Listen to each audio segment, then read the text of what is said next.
भक्त वही होता है जो उस लोक की परंपराओं से हटकर आध्यात्मिक परंपराओं के आधार से अपना जीवन निर्वाह करे, उसके आधार से चले, वो भक्त कहलाता है। अन्यथा जैसे भक्ति मार्ग पर चलने वाले व्यक्ति, कोई मार्ग पर चल रहा है, सफर यात्रा कर रहा है, तो वो कम से कम ही भार लेकर चल सकता है। और ये आपको खूब मालूम है, जो पहले यात्रा करते थे, पैदल जाते थे, तो एक थैला डालते थे काख में, उसमें एक चद्दर और एक धोती कुर्ता, नथिंग एल्स। तो कहने का भाव ये है, हमने जाना सतलोक में और हम यहाँ वजन रख लिया ज़्यादा, या कोठी मेरी है, ये कार मेरी है, 5 प्लाट ले लिए हैं और इतने एकड़ जमीन बना ली, राजा बन गया, ये राज मेरा है। इस सब को सिर पे रखे हुए एक कदम भी नहीं चल पा रहा, तो फिर हमें ज्ञान होगा कि हमने इतना वजन नहीं उठाना चाहिए जो हमारे सफर को बाधा करे।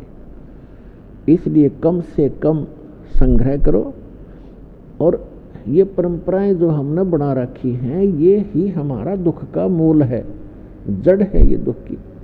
ब्याह शादी में लोग दिखावा ड्रामा करना, नाचना गाना, डीजे बजाना, कोई बात है ये?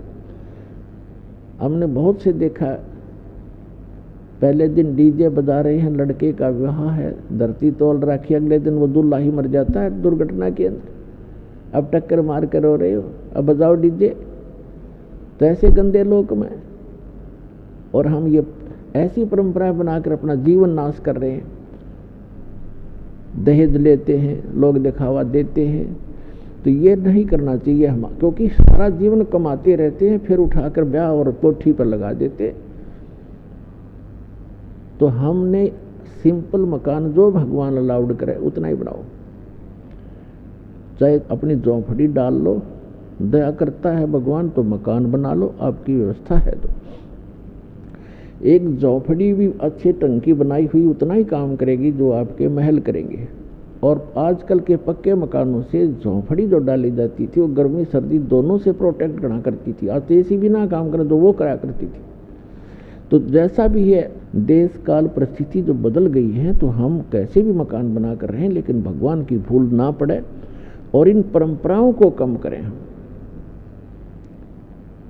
ताकि जैसे कि आज के हमारी रिवाज बन गई है, बेटी को हमने दुश्मन बना लिया गलत परंपराएं करके। क्योंकि लड़की जन्म होते ही हम ये मान लेते हैं ये भार बन गई, क्योंकि इसका विवाह करना 2-4 लाख रुपये लगाने पड़ेंगे तब कोई ग्रहण करेगा, फिर उसको बच्चा होगा, कदे पी लिया, कदे छूत छक, कदे फलाना, फिर भात हो गया। तो ये क्या आवश्यकता है इन चीज़ों की?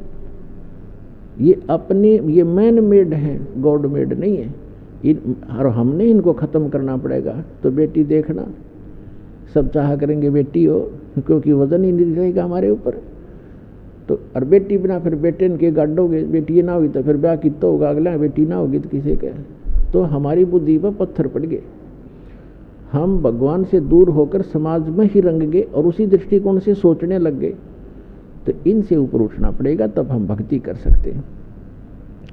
हम सतलोक चलना है तो इन मर्यादाओं का अपना पालन करना पड़ेगा। यदि आप विद्यार्थी हैं तो विद्यार्थी वाला ही काम करे, और फिर वो अगर वो बच्चों में गधों पर बैठकर घूमता है गाँव में जाकर, तो विद्यार्थी नहीं है और स्कूल आता नहीं है।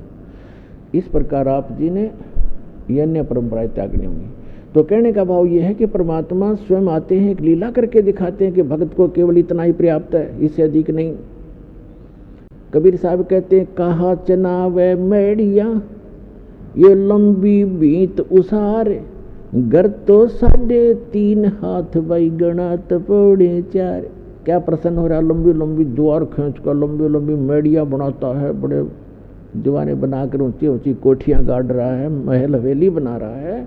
परमात्मा कहते हैं, घर तो 3.5 हाथ गणाते पौड़े 4।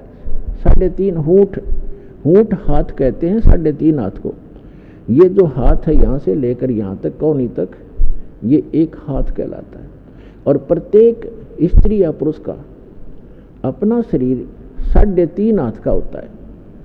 ये 3 तो पूरे और आधा, इतना होता है। परमात्मा कहते हैं आप चाहे 4 मंजिल की कोठी बना रखिए और 20-20 कमरे कक्ष हैं, एक चारपाई पे इतने स्थान पर सोओगे आप, किसी कोने में कहीं डाल लेना, तो बाकी बकवाद किस लिए कर रखी है? तो परमात्मा कहते हैं घर तो 3.5 हाथ और गणा तो 4.25 है।